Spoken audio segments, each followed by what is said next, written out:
여러분들이 이콘이라는 게 뭔가 잘 모를 것 같아서 그냥 간단하게만 이야기를 하고 가겠습니다. 그 이콘이라는 것은 그리스어로 모상이라는 거예요. 형상.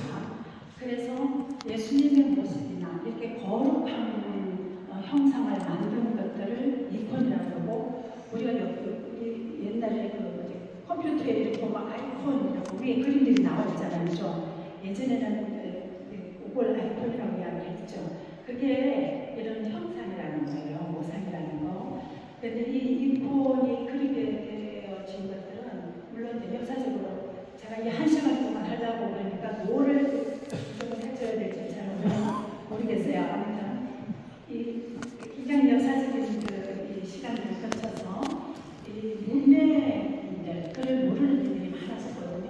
그래서 그들을 위한 어떤 교리 그림을 보면 우리가 아직도 뭐라는 말이기 때문에 그것을 하기 위해서 이런 그림을 그린 또 벽화들고요. 그래서 성수에 가면 벽화들도 이게 예수님의 일생, 성모님의 일생 같은 것들이 있잖아요.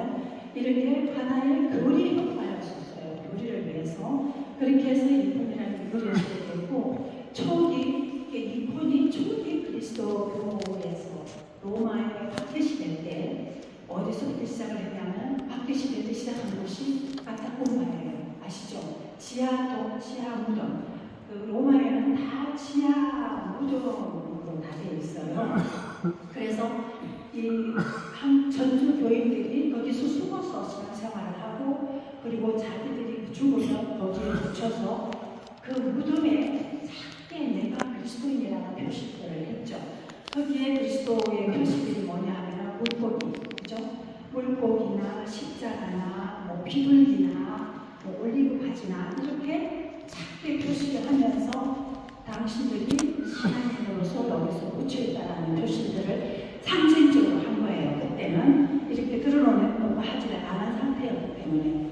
그래서 그 카타콤바에서 이제 그 그림이라는 것들이 이제 시작을 한 거예요. 그리스도 안에서. 그리고 이제 동방에서는 뭐였냐면은 그 동방의 첫 예수님의 이콘을 만딜리온이라고 해요. 이 만딜리온이라는 뜻은 천 위에 그려졌다는 거예요. 그리고 이게 사람 손으로 그리지 않았다는 것이죠. 그래서 그 그림이 이거예요. 이게 이제 12세기인데 예수님께서 이 그림은 어떻게 됐습니까 하면은 이게 만들어졌는데 그 서방교회에서 제일 처음 예수님의 얼굴이 본인이 당신 자신이 그려줬던 얼굴이 뭐냐면 서방교회에서 우리 가톨릭 서방교회에서는 베로니카 성녀의 수건 아시죠? 그게 뭐예요? 예수님이 십자가의 길을 가실 때 그게 베로니카 성녀가 얼굴을 닦아줬을 때 그 위에 찍어줬다고 했잖아요. 그죠? 그래서 그 베로니카 성녀의 그 수건에 찍어줬고 그것이 서방교회에서 첫 예수님의 얼굴, 첫 성화라고 표현합니다. 그런데 동방교회에서는 뭐냐면 만딜리온이라고 하는 이 그림은 그 아데사라는 그 이스라엘 가까이에 수많은 나라가 있었답니다. 거기에 왕이 아팠어요. 그래서 시종을 시켜서 예수님한테 보내서 우리 왕이 지금 너무 아파서 중환 관계다. 그래서 당신이 와서 고쳐달라고 시종을 보냈어요. 그랬는데 예수님이 당신 얼굴을 찍어서 보낸 거예요. 그러니까 이것은 사람의 손으로 그리지 않았다라고 해서 이런 이콘들이 나오는데 이게 이렇게도 나오기도 하고 제가 뒤로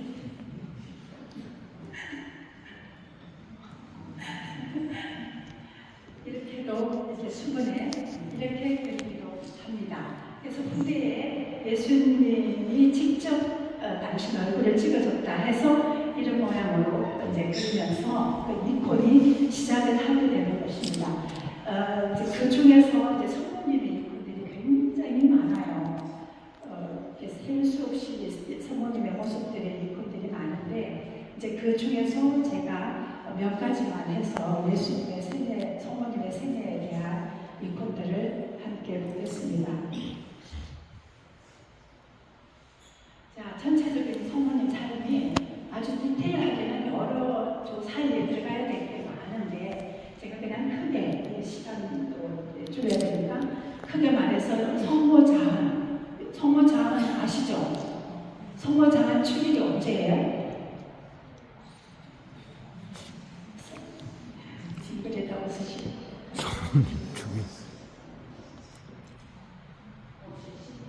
맞아요. 11월 21일이요. 박수! 예, 11월 21일이 성모장을 주기로 지내고 있습니다. 그리고 성모연고에 대해서 제가 조금 말씀드리고, 그리고 예수님을 낳으신 예수 성탄에 대한 거고, 그리고 저기 마리아가 주님을 성전에 봉헌하시는 거, 가나 혼인잔치에서의 마리아, 그 다음에 십자가 아래에 계시는 성모님에 대한 이야기를 해보겠습니다. 먼저 이게 성모장 벽화로 되어 있어요. 벽화로 되어 있는데 여기에서 보면 밑에 있는 그 이콘에는 여러 가지 그림들이 딱 하나만 되어 있는 게 아니에요. 그냥 여러 가지가 의미가 들어있어요. 그래서 좀 이상하다 이런 생각이 드는데 성모님이 있는데 또 성모님이 계시잖아요. 그렇죠? 이거는 이제 지금 성모님 밑에 그 요아킴과 안나가 성모님을 모시고 이제 성전으로 가는 거고, 그 앞쪽에 보면은 이제 그 앞에 시메온이 있고 성모님이 당신을 봉헌하는 그런 그림이에요. 그러니까 이 이야기 있는 거죠, 그죠? 줄거리가 있는 거예요. 그래서 마리아의 그 하느님께 자발적인 자기 봉헌이 있고, 그리고 이제 이렇게 이콘에서는 여러분들이 그냥 상식적으로 알아야 되는 것들이 몇 가지가 있어요. 색깔에 대한 거, 그 다음에 이제 건물이 뭔가, 그리고 뭐 천막이 뭔가 이런 것들이 있거든요. 그래서 지금 잘 안 보이지만 이제 지금 여기에서는 이미 성전에 계시는 거였죠. 성전이라는 것은 뒤에 건물이 성전이에요. 성전이라는 것은 하느님이 건축하고 계시는 거예요. 그리고 이제 가끔 천막이 나옵니다. 이렇게 성전 위에 이렇게 천막이 나오거든요.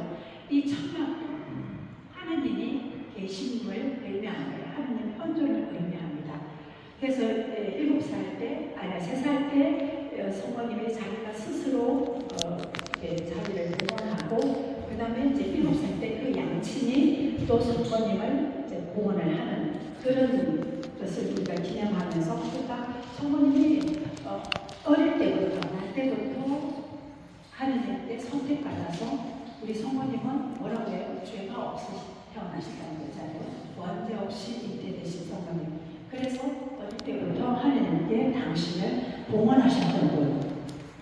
이거는 지금 저 뒤에 보면 이게 성모님이 마리아가 당신을 봉헌하는 모습이고, 저 뒤에 보면 또 좀 약간 좀 특이한 그림이 있죠, 그죠? 성모님이 천사의 빵을 받아 먹었다는 거예요. 그러니까 이걸 뭘 말하는가 하면은 성모님이 세속에 물들지 않았다는 거. 천사의 빵을 먹고 깨끗하게 자신을 보존했다는 그걸 뜻하는 것입니다. 그래서 그렇게 이미 그 성모님은 그런 하느님으로부터 선택받은 그런 성소의 삶을 사셨다고 표현을 하시는 거죠. 예, 그리고 그 다음에는 뭐냐 하면은 우리가 주님 탄생 예고예요. 예, 사실 제가 시간이 많으면 여러분들한테 주변에 설명을 해보라고 할 건데, 우리가 이콘이라는 것은 그냥 그림을 보는 것이 아니고 그림을 읽는다고 해요. 그래서 이콘을 설명을 읽어보라 이렇게 표현을 하거든요. 그래서 여러분들 여기에서 제일 먼저 눈에 띄는 게 뭐예요?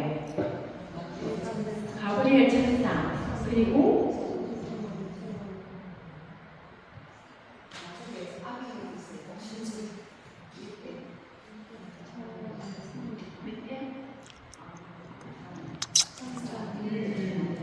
천사 밑에 아기가 오고요. 성모님 안에 아기가 있어요. 지금 빛이 되는 건지.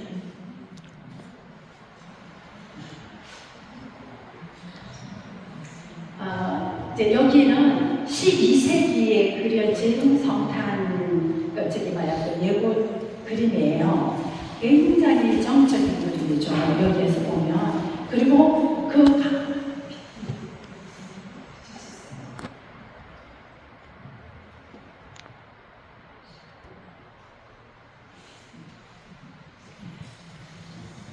굉장히 정적인 그런 그림인데, 우리가 성탄 예고축일은 3월 20일이잖아요. 3월 25일. 이거는 이제 에베소 공예에서 성모님을 천주의 어머니, 그죠? 하느님의 어머니로 지정하고 나서 그때부터 성모님에 대한 이콘들이 많이 나오게 됐어요. 여러 가지 이콘들이 많이 나오게 됐는데, 여기 보면은 저 상단 위에 방구가 있잖아요, 그죠? 이런 동그랗게 생긴 거, 거기 안에는 하느님이 앉아 계세요. 이게 좀 작아서 보이질 않는데, 하느님이 앉아 계시고 그 옆에 세라핌 천사가 2명 있고요. 그리고 이제 여기 성모님 손에는 보면 뭐가 들려 있어요? 빨간색의 실은 실뭉치를 들고 있죠, 그죠? 실뭉치가 있고, 그 다음에 오른손 쪽 그 안쪽에는 보면 예수님이 계세요. 잘 안 보여서 그러는데, 빨간 꽃이 다 빨간색이라서 그러는데, 그 안에 예수님이 그 안에 현존하고 계시는 거예요. 그러니까 마리아가 성모님 가브리엘 천사의 예고를 듣고 그때부터 이제 태중에 아기를 키우기 시작을 하는 거예요. 키우기 시작하는데 빨간 실로 키우기 시작하는데, 이 동방교회에서의 예를 오는 것들에 보면은 성모님이 빨간 실로 성전에 천막을 짜고 있을 때 천사가 나타났다, 이런 이야기들이 있어요. 그래서 천막이라는 것은 예수님을 뜻하는 거죠. 예수님이 십자가에 돌아가셨을 때 성전에 막이 찢어졌다고 그러잖아요. 그렇죠? 그래서 그 빨간 천막은 예수님을 표현하는 것이거든요. 그래서 여기에서 보면은 안에 예수님을 성모님이 짜고 계시는 거예요. 그리고 머리를 기우려고 이렇게 그리고 계시는 것은 당신의 받아들임, 내가 하느님의 종으로서 그렇게 되기를 바랍니다라고 받아들이시는 것이고, 그리고 그 받아들이기 위해서는 나를 비워야 되는 거죠. 그래서 받아들임과 비움이 함께 들어가 있는 것이에요. 그리고 이 가운데 바닥에 보면 바닥 배경이 금색이에요, 그죠? 이 금색은 바로 하나님의 현존, 그 신비의 자리, 그것을 말하는 것입니다. 그래서 이 이콘에는 색깔과 이런 눈빛과 이 그림 하나하나가 좀 뜻이 많아요. 그리고 성모님이 입으신 붉은 옷, 나중에도 이렇게 나올 것인데, 성모님의 이 붉은 옷은 그리스도의 신성, 그리스도의 은총을 표현합니다. 그러니까는 그리고 안에는 푸른색이잖아요, 그죠? 이 푸른색은 인간성을 말하는 거예요. 그래서 성모님의 인간성 위에 하느님의 은총을 덧입고 계시는 것이죠. 하느님의 은총을 입고 계시는 거, 이것을 표현하는 것입니다. 그리고 또 한 가지의 성모님이 또 있는데요. 이거는 좀 다르죠, 그죠? 앞에 거는 굉장히 고요했어요. 정적이고. 그런데 이거는 어때요? 이거는 14세기, 200년 지나서 그려진 건데 굉장히 역동적이죠. 천사의 날개도 보니까 굉장히 화려하고, 그죠? 좀 화려하고, 그리고 지금 천사의 날개가 금방 이렇게 천사가 자체 아직 날개가 하나도 접히지 않은 거예요. 지금 이제 하나가 접히려고 이제 이렇게 한쪽은 접히고 한쪽은 접히지 않는 그런 상태고, 여기에서 지금 위에 빨간 천막이 보이죠, 그죠? 이게 이제 보면은 이콘에 보면 저 천막들이 가끔 나옵니다. 그것이 성전을 표현하는 거예요. 하느님의 현존을 표현하는 거. 그리고 밑에 이제 그 밑에 그 옥좌에 성모님이 계십니다. 그래서 대천사의 이 하얀 것은 생명을 표현하는 것이고, 그 손 주위에 푸른색 띠가 있잖아요, 그죠? 이 푸른색 띠는 정말 그 천사라는 것은 비물질성을 표현하는 그런 뜻으로서 표현하고 있습니다. 그리고 여기 잘 안 보이는데 그 천사를 통해서 이렇게 비껴서 가는 지팡이가 보이죠? 가는 작대기 같은 거. 이 지팡이는 그 하나님으로부터 울림을 받아서 이제 전달하기 위해서 왔기 때문에 전달자, 그러니까 하느님으로부터 전달을 받기 위한 그 권위를 상징하는 그런 뜻으로 저 지팡이를 표현을 합니다. 그리고 오른손은 말씀을 전달하는데요. 지금 이제 여기서는 잘 보이지가 않는데 천사가 손을 요르고 있어요. 손가락 3개만 보여요. 네. 그리고 2개는 안 보여요. 그죠? 이 세 손가락은 무엇을 말하는가 하면은 삼위를 말하는 거예요. 성부, 성자, 성령, 삼위를 말하는 거고, 좁혀져 있는 이 2 손가락은 그리스도의 되네요. 어디를 이렇게 이렇게 된대요. 이렇게 된대요.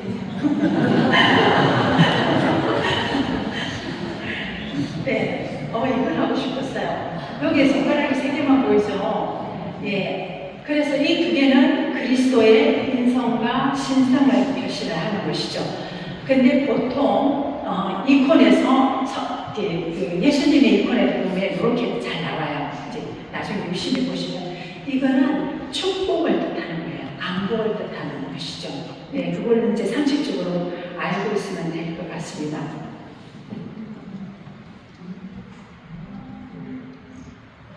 그래서 우리가 서방에서는 그 성모연고, 여러분들 그 르네상스 시대 이후에 성모연고들이 굉장히 화려하게 나옵니다. 레오나르도 다빈치나 미켈란젤로나 굉장히 성모연고에 대한 그림은 우리들한테 익숙한 그림들이 많아요. 거기에 보면 보통 그 성모님 옆에 성경책이 주로 많이 그려져 있어요. 그리고 백합이 좀 많이 그려져 있죠. 그런데 동방교회 이콘 안에서는 이렇게 빨간 실, 성모님 안에 빨간 실이 많이 있고, 또 뭐가 많이 있냐 하면은 여기 보면 이게 있잖아요. 이게 우물을 뜻해요. 성모님이 우물을 가해서 이렇게 천사로부터 예물을 들었다, 이런 말들이 있어요. 그래서 이 우물은 뭐예요? 뭘 말하는 거예요? 물이잖아요. 그죠? 이런 것들이 상징적이에요. 물은 뭐예요? 우리가 물 안 마시면 죽잖아요. 그죠? 그래서 이 우물은 바로 생명인 거예요. 그래서 성모님께서 생명을 받아 안으시는 그런 것들이 요 안에 다 같이 들어가 있는 것이죠. 그리고 이제 14세기 때에는 이 그림들이 아까 이제 봤을 때도 좀 화려했지만 이때는 더 화려한 이런 것이나 요 실루엣 같은 거, 이런 것들이 굉장히 화려하게 나오면서 약간 뭐라 그럴까, 그 세상의 그 여왕 같은 그런, 성모님도 여왕 같은 그런 모습으로 많이 그렸습니다. 예. 그래서 우리가 여기서는 성모님이 이제 천사의 말을 듣고 말씀을 잉태하시는 것이잖아요. 그죠?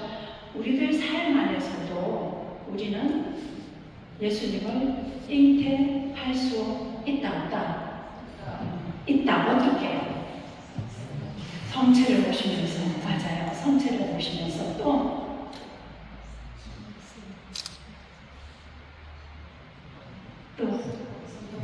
맞아요. 오늘 이분은 정말 100점 만점이에요. 100점이에요. 예, 우리가 성체를 보시면서, 그리고 말씀을 내 안에 보시면서 우리는 예수님을 내 안에 모실 수 있다는 거예요. 오랜 전통, 수도 전통에서는 여러분들 잘 아시죠? 렉시오 디비나, 말씀을 묵상하면서 관상하고 하는 거, 이것을 통해서 내 안에 예수님을 짠 거예요. 말하자면 말씀을 되뇌이고 짜서 그 다음에 잉태를 해서 그 다음에 탄생을 시켜야 되잖아요. 그죠? 그러면 그 탄생시키는 게 뭐예요? 예수님을 육화시키는 게 뭐예요? 여기 뭐가 하시죠? 그쵸, 복음 전파. 내가 예수님을 다른 사람에게 보여주는 거, 그게 예수님이 내 안에서 육화돼서 나오는 거예요. 그러니까 여러분도 성모님의 예수가 있는 거예요. 내 안에 예수님을 모시면서. 예. 너무 잘하시네요, 여러분. 예. 그리고 이제 그 예수님이 그 예수님이 성모님 안에서 이제 키워져서 이제 육화돼서 나오는 거예요. 성모님이 예수님을 낳으시는 장면 이거예요. 성모님이 그 예수님 이 성탄 이코는 굉장히 역사가 오래됐습니다. 우리가 여기에 보면 뭐가 사람이 너무 많고 그림이 너무 많아요. 여러분들 여기에 누가 있는지 한번 말씀해 보실래요? 뭐가 있어요? 구유의 아기 예수님 있고 또 구유의 아기 예수님은 당연히 계셔야 되는데 그거만은 보이시나요? 그게 보이시는데 누가 있다고 보여요? 자, 아닌데. 자,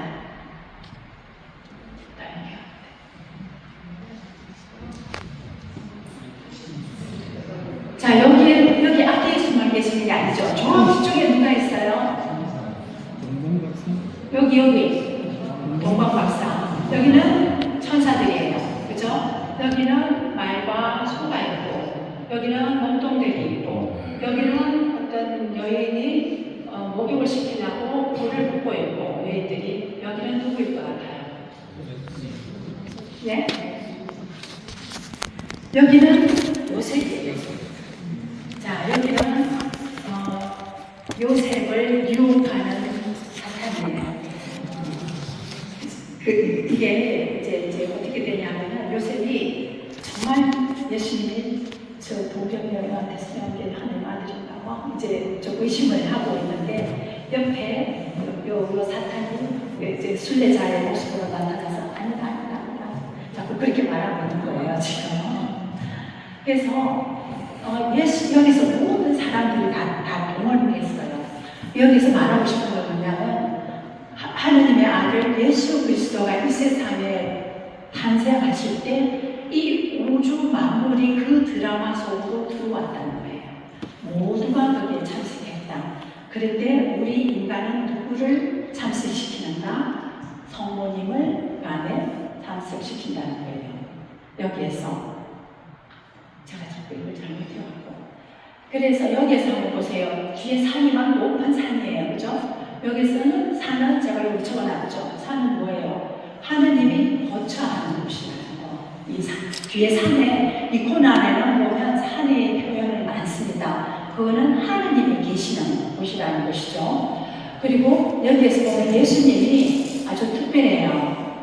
여기가 아마 불 같아요. 그죠? 불. 그리고 성모님이에요. 이분이 성모님이에요. 요셉이고 새 박사가 이제 찾아서 오는 거예요. 그리고 말과 소가 있고. 여기서 말하고자 하는 것은 아기 예수님은 이 구유에 있는데 구유의 모가 같아요. 이게 구유의 성광 같아요. 이건 의도적으로 그렇게 그렸어요. 이 작가가. 그리고 아기의 이 고데기는 모 같아요. 수의 같아요. 이렇게 뿔 안에 있는 수의. 이 뒤에 보면 한번 보세요. 좀 더 이렇게 확실하게 표현되는데, 그죠? 여기 이렇게 수의 이렇게 싸매본 것 같은 거 이런 모습이죠, 그죠? 예. 다시 앞으로 간다면 그래서 여기에서 그 아기 예수님은 요 구유가 짐승의 먹이통이지만 죽음을 뜻하는 거예요. 석관. 이스라엘 가면은 석관에다가 사람을 해서 넣더라고요. 그래서 이 석관이 바로 이제 예수 그리스도의 미래, 그러니까 죽음을 표시하는 것이고, 그리고 그 아기도 그 수위를 펴는 아기의 모습으로 해놓은 거예요. 그리고 여기 보면은 그 뒤에 동물이 생각잖아요. 그죠? 이 동물도 하나의 그 무덤과 같이 어두운 죽음을 표현을 하는 거예요. 근데 여기에서 보면 이 죽음이 이 어두운 동물이 어둠만 되는 것이 아니고 위에서 뭐가 내려옵니까? 빛은 우리에게 표현해 주는 것은 생명이에요. 그죠? 생명이 예수 그리스도를 통해서 우리에게 온다라는 걸 표시해요. 그리고 이제 여기에서는 잘 안 보이는데 여기 보면 성모님 그 어깨에 그 별이 있죠. 머리에도 있고 아마 이쪽 어깨도 있습니다. 이 별이 세 개는 그 하느님의 은총을 받았다는 뜻이에요. 여러분들이 보면은 큰 성모님 얘를 보면 머리에 여기 그죠? 수건에 그 양어깨 있죠. 이것은 하느님의 은총, 특별한 은총을 받았다는 뜻이고 또 하나는 뭐냐 하면은 그 성모님께서는 아기를 낳기 전에도 낳을 때에도 낳은 후에도 평생 동정이시라는 뜻인 거예요. 그래서 이 세 개의 그 표시를 하는 것입니다.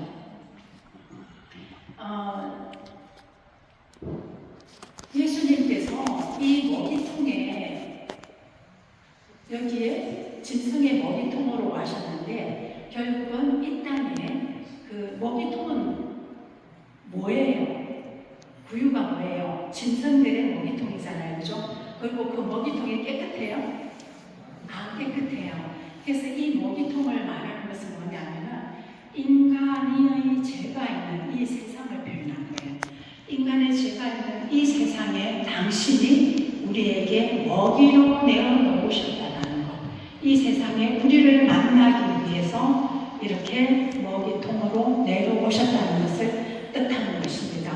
그리고 여기에 보면은 그 말하고 소가 있죠. 이콘에서 말과 소는 뭘 뜻하느냐 하면은 이스라엘 민족들이 아무도 예수님을 반기지 않았어요. 집을 내주지 않았죠. 방을 하나 내주지 않았죠. 그래서 예수님이 누구에게 나타났나? 아무것도 없는 가난한 목동들에게 나타났고, 그리고 또 이교인들, 예를 들어서 동방박사 사람들이 찾아왔잖아요. 그분들이 먼저 알았어요. 그래서 이 말과 소는 이방인을 표시를 하는 거예요. 이방인을 뜻하는 것입니다. 그래서 우리 어떤 신부님, 전례학 공부하신 신부님은 구유에 꼭 말과 소가 있어야 된다고 이야기를 하시는 분들 계십니다. 근데 이제 여러분들 한번 보세요. 이 마리아의 얼굴 어때요? 아기를 낳은 엄마 같아요. 굉장히 뭐가 슬퍼요. 부모님, 그죠? 그냥 얼굴이 굉장히 우울하고 아기는 저 뒤에다 놓고 얼굴을 이쪽으로 돌리고 있는 거예요. 그래서 성모님께서 아이를 낳았을 때 이미 이 아이의 미래에 대해서 그렇고, 그리고 하느님의 아들인 예수를 낳았던 그 자리가 이렇게 부유해, 이 더러운 말구에, 그리고 이렇게 바깥에서 이렇게 나왔다는 것에 대한 우울함과, 그리고 또 그 예수님의 그 미래를 볼 때 고통받으면서 살아야 하는 그 미래를 생각하면서 우울한 그런 모습을 하고 있는 것입니다.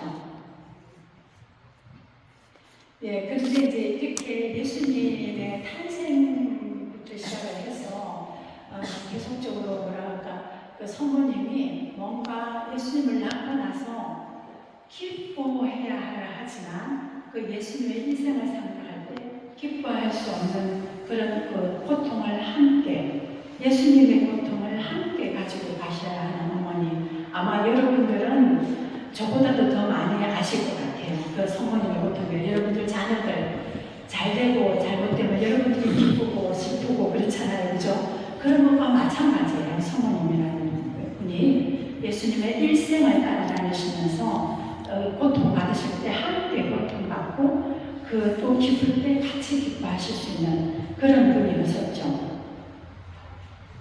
그래서 이제 그 예수님 이렇게 정말 번드러하게 좋은 장소에서 태어나게 했으면 좋겠지만 그럴 수 없는 상황들을 성모님은 묵묵히 하느님의 뜻으로 받아들이시고 또 삶을 살아가십니다. 예, 그래서 지금 우리가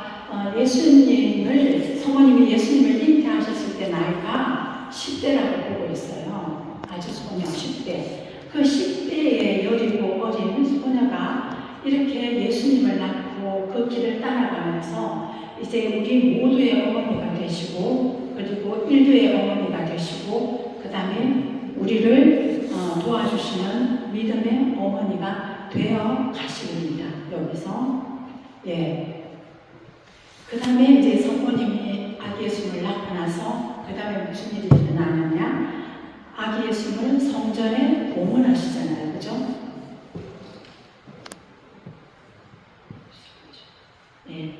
성전에 봉헌하시는. 이제 우리 서왕교회에서는 성모님을 주님 봉헌 대축일이라고 이야기하잖아요. 주님 봉헌 축일. 그런데 동방교회에서는 만남 축일이라고 해요. 만남 축일. 이 만남은 하느님과 인간의 만남, 늙은 인간과 새 인간의 만남을 이제 표현을 하는 것이죠. 여기에서도 그 시메온이 여기 여러분들 그 빨간 천막 같은 거 이런 게 보이잖아요. 그죠? 그 위에. 이것도 하나님의 현존이죠.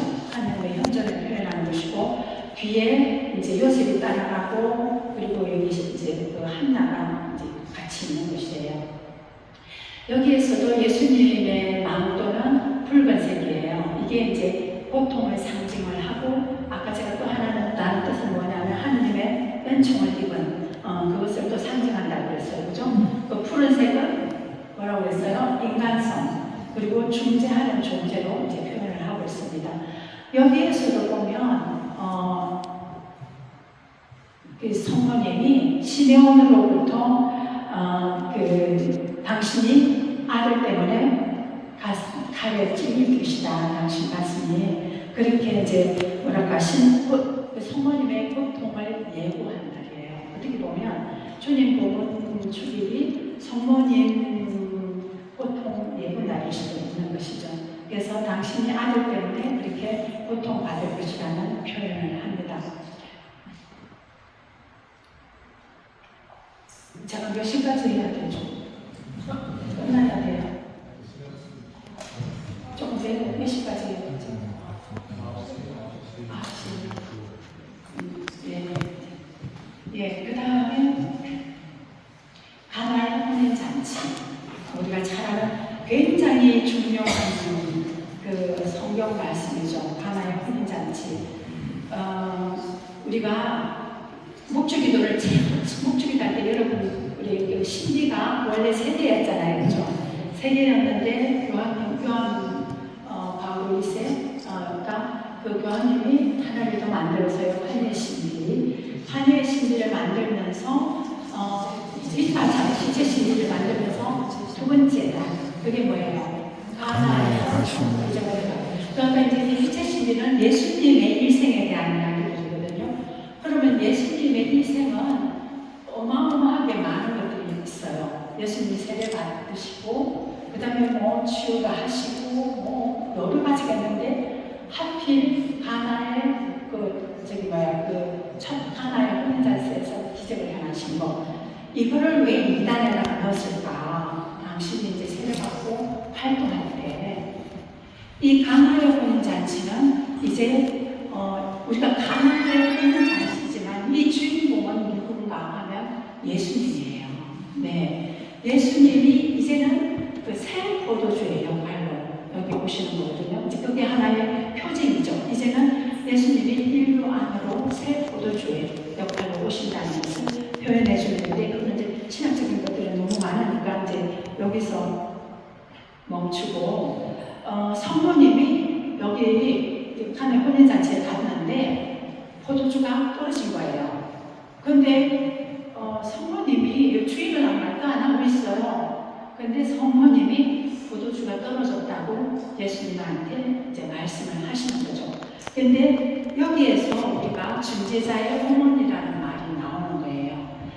그 떨어진 부족한 그거에서 예수님께 청을 드려주는 거죠. 중재 역할을 하는 거예요. 그래서 포도주를 많게 다시 포도주가 생기게 만드는 역할을 하는 분이 성모님이라는 거예요. 그래서 우리가 성모님께 기도드린다는 거, 성모님과 함께 기도를 드리는 거예요. 성모님이 우리 기도를 들어서 함께 하나님께 올린다는 거. 그래서 이제 이 가나의 혼인잔치에서 예수님께 기도해서 그 기도를 예수님이 들어주신다는 거.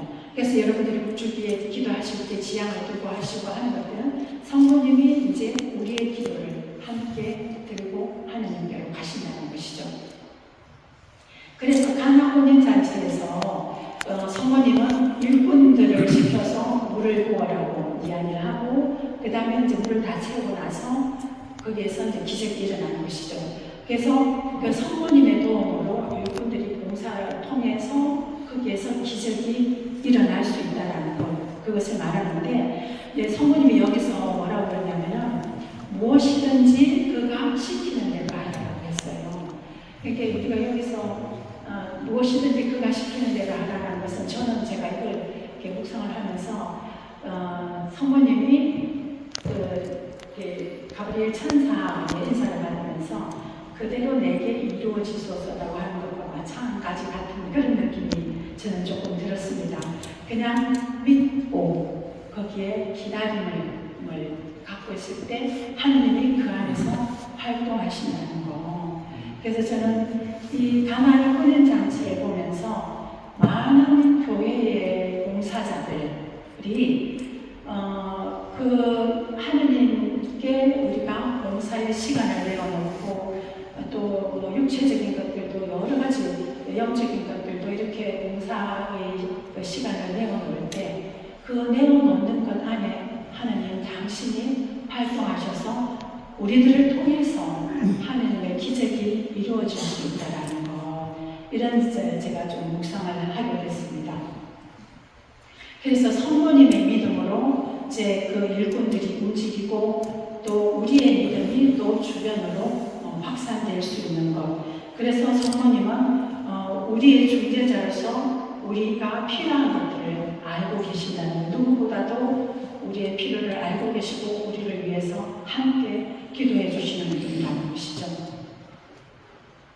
그리고 이제 이렇게 참 좋지 않아요? 제가 이 장면을 일부러 크게 했어요.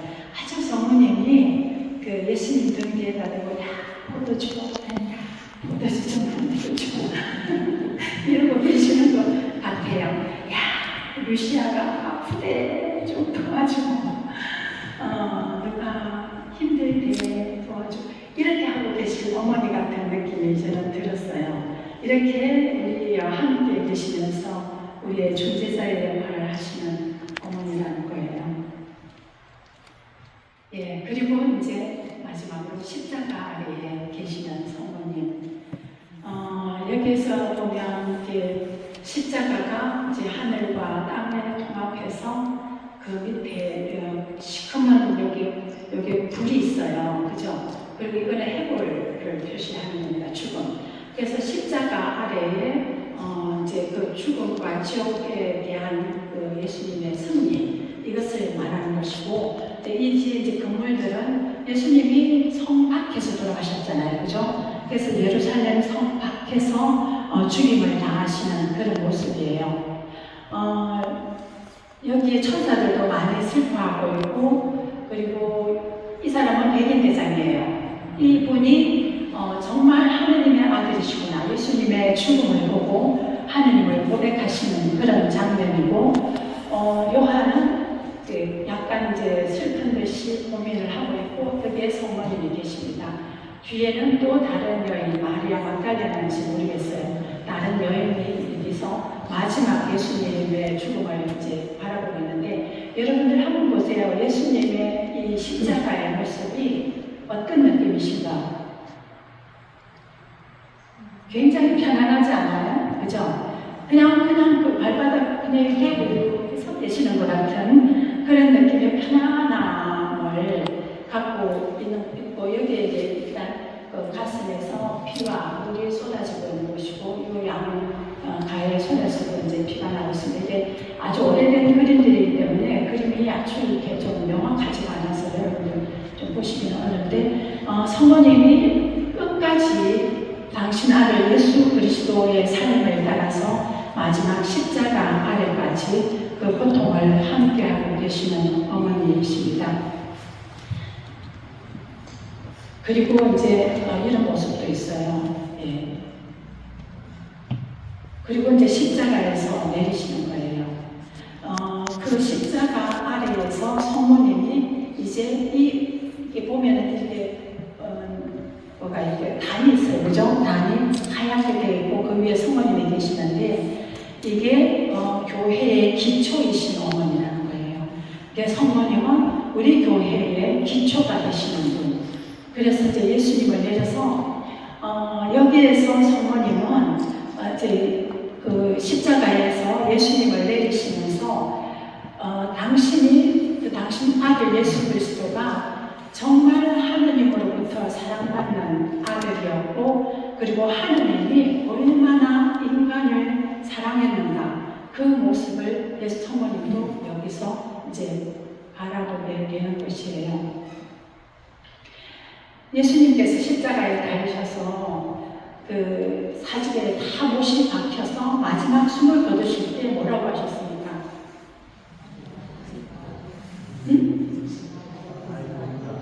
이제 다 이루었다. 그 전에 또 뭐라고 하셨을까? 그렇죠. 아버지, 저들을 용서해 주십시오. 그렇대요. 이 사지가 다 찍혀있으면 숨쉬기도 어렵다고 그래요. 굉장히 숨쉬기도 어려운 그 상황에서 우리를 용서해달라고 아버지께 기도하시는 하느님. 그 모습을 예수님을 통해서 성모님은 바라보게 되는 것이죠. 그래서 거기에서 또 당신이 죽으면서까지 얼마나 인간을 사랑했는가, 그것을 성모님은 또 보게 되는 것이에요.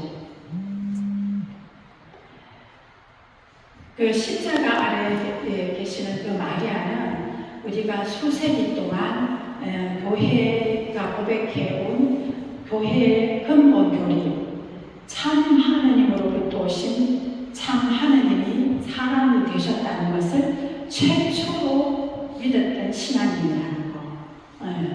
그래서 동정 마리아는 한순간도 당신 아들이 하느님의 아들이 아니라고 믿어본 적이 없고 끝까지 하느님의 아들로 믿음을 가지고 계셨던 분이라는 것.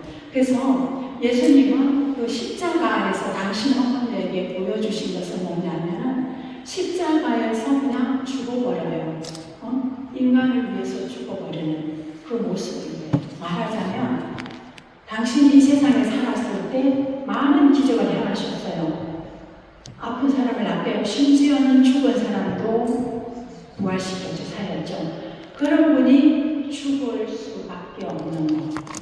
그렇게 볼 때 굉장히 어리석죠. 우리가 인간 눈으로 볼 때는 아니, 이 사람도 살리고 저 사람도 치유하는 건데 왜 자기는 십자가에 달려서 죽나. 우리 인간을 위해서 죽을 수밖에 없는 것.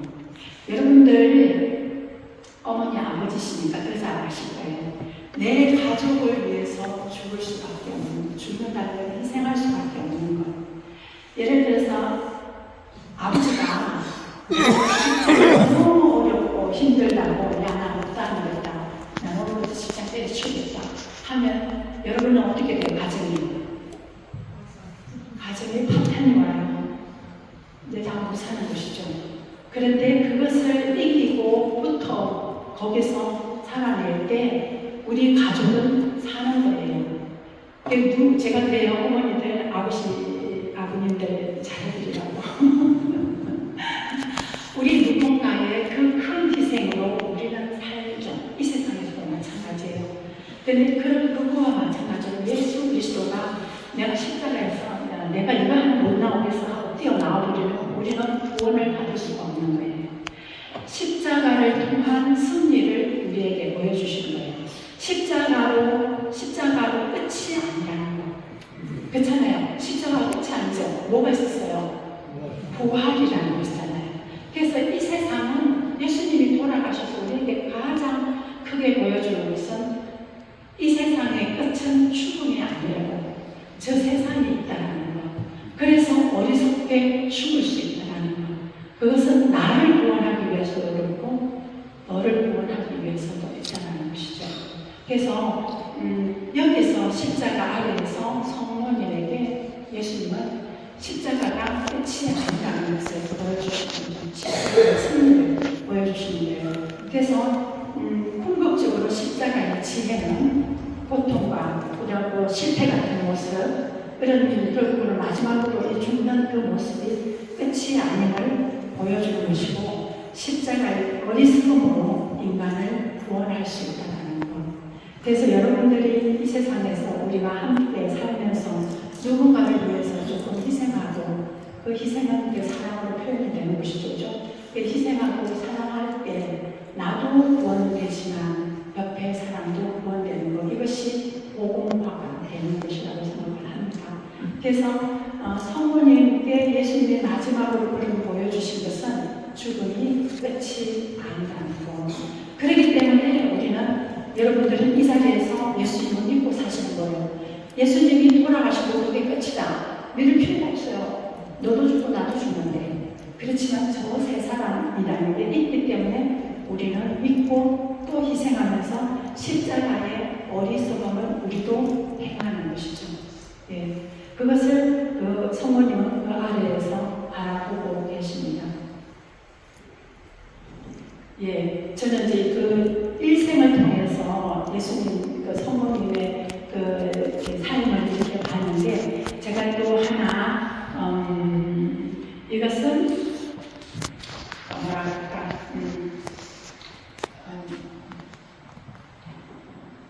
단어가 요즘 생각 안 나요. 막 하나 더 덤으로 하나 더 해드리고 싶은 게 뭐냐면 여러분들이 잘 알고 있는 블라디미르 성모님 많이 보신 성모님이에요.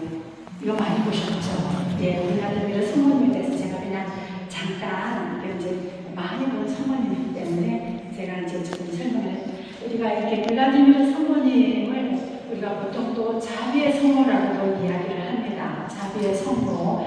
이제 이 성모님 여러분들 그 눈빛이 어때요? 눈빛이 어때요? 성모님의 눈빛 슬프죠? 예. 예수님은요? 예수님도 좀 슬퍼요. 그죠? 근데 슬픈데 굉장히 두 분이 애절해 보면 그죠? 애절한 거예요. 이 블라디미르 성모님 이코는 1120년에서 1130년에 키예프에서 이 러시아에서 이쪽 그 블라디미르라는 곳에 옮겨졌다고 그래요. 그랬는데 그 블라디미르가 그 파괴가 되고 그랬을 때 굉장히 기적이 많이 일어났다고 그럽니다. 그 속에서도 이거는 이렇게 보존이 됐다고 해요. 그래서 이 이코는 구세주의 그 아기 예수님의 시선이 굉장히 연민에 차 있어요. 이 연민에 차 있는 것은 뭐냐 하면은 정말 그 고통받는 사람들을 향한 것. 그것은 성모님, 특별히 성모님. 이제 당신으로 인해서 받아야 하는 그 엄마의 고통, 그것에 대해서 저기 아기 예수님이 그 연민을 갖고 쳐다보는 것이고, 그리고 또 성모님은 또 우리를 향해서 바라보고 계신데 누구를 바라보는지 몰라요. 우리 모두의 고통받는 이들을 위해서 바라보고 계시는 그런 성모님이십니다.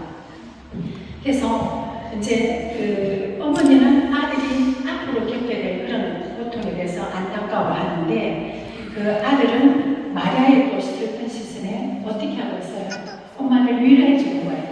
볼을 갖다 주면서 볼을 갖다 주면서 그리고 이쪽 여기 보면 또 손이 보이죠, 그죠? 네, 엄마의 목을 이렇게 껴안고 이렇게 안아주고 계시는 성모님, 껴안는 성모님이에요. 그래서 어떤 저기 이콘에 보면 어머니 저를 위해서 울지 마세요 라는 글이 쓰이기도 해요. 그 위에 이렇게 엄마한테 위로를 하는 거예요. 나를 위해서 울지 마세요. 어머니 괜찮습니다 라고.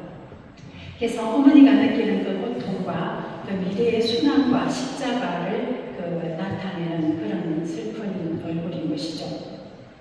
그래서 이 그리스도는 고통받는 모든 이들 안에서 함께 고통받으시고 성모님도 마찬가지예요. 성모님도 그 고통을 함께 하시는 분이라는 거. 그래서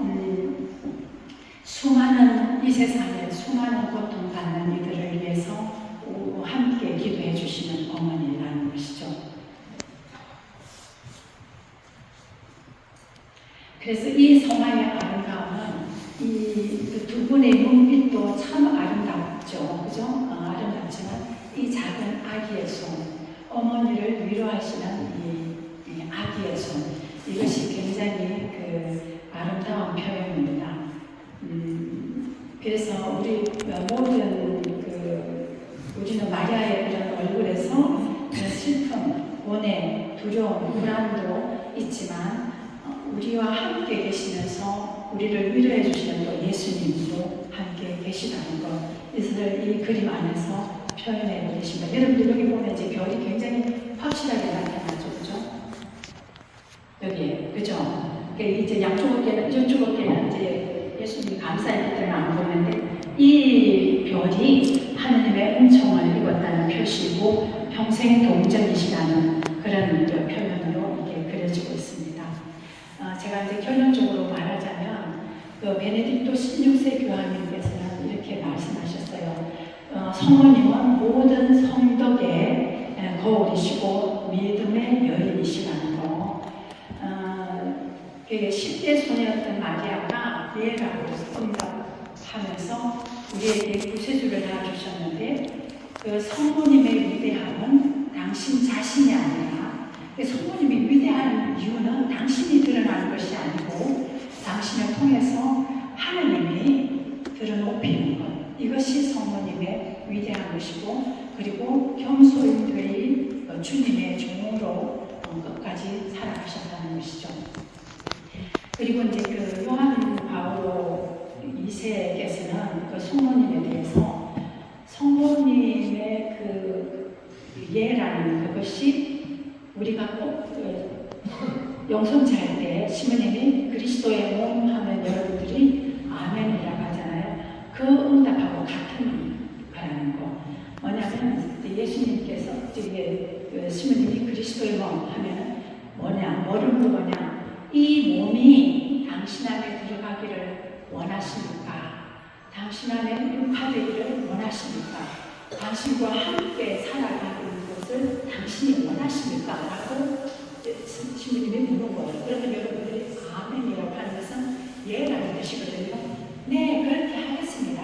라는 것과 같은 거예요. 그래서 여러분들이 영성체 하실 때 나오셔서 이것을 한번 기억하시면 좋을 것 같습니다. 네, 정말 내가 예수 그리스도를 내 안에 모시고 육화시키겠습니다. 라는 그런 뜻으로. 그래서 이제 탄생 예고 때 성모님의 가브리엘 천사로 의해서 아기를 낳을 것이라고 이제 탄생을 예고를 받을 때 성모님은 그야말로 이제 당신 몸에 첫 영성체를 하신 거라는 거였죠. 우리도 그렇잖아요. 첫 영성, 처음으로 예수님을 모신 거예요. 그리고 그럼 이제 주님을 모신 이제 감실이 되는 것이고, 그분이 엘리사벳을 방문했을 때 뭐가 되냐? 성체 거동. 첫 성체 거동이 된다고 말씀을 하십니다. 그래서 우리들 안에 예수님을 모실 수 있죠. 언제라고 그러셨어요? 아까? 그렇죠. 영성체를 통해서 우리는 주님을 우리 안에 모셔요. 그럼 여러분들은 우리가 성체가 모셔져 있는 곳이 어디예요? 감식이죠. 그럼 여러분이 뭐가 됩니까? 감식이 되는 거예요. 여러분들이 성체 모시고 이제 내가 감식이 되는 거예요. 내가 성전이 되는 거죠. 그럼 막 감식을 모시고 집에 가셔요. 그럼 뭐 하는 거예요? 성체 노동이 되는 거예요. 예수님을 몸을 모시고 성체가 내가 가는 곳에 같이 가는 것이죠. 사실 그래요. 여러분들 몸 안에 예수님이 함께 계시고 이제 그 성체가 내 안에서 육화돼서 나오는 것. 아까 누가 말씀하셨죠. 예수 그리스도의 삶을 내가 살아낼 때 우리는 또 하나의 성모님이 되는 거예요. 성모님은 우리에게 모두가 성모님이 되기를 초청을 하시는 거예요. 우리가 예수님을 모시고 또 그것을 예수님의 그 일생을 살아낼 때 우리를 통해서 예수님이 탄생된다는 것. 그래서 우리도 각자가 작은 성모님으로 살아갈 수 있다는 것이죠. 그래서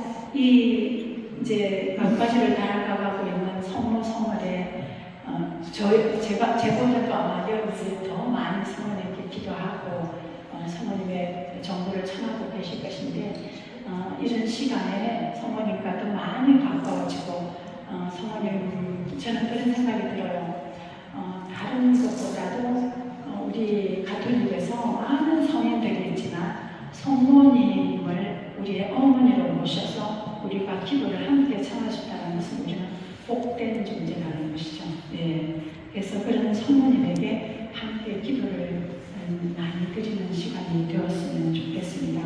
마지막으로 이 뒤에 베네딕토 16세 교황님께서 적으셨던 그 마지막 기도 함께하고 마치겠습니다. 하느님의 어머니이신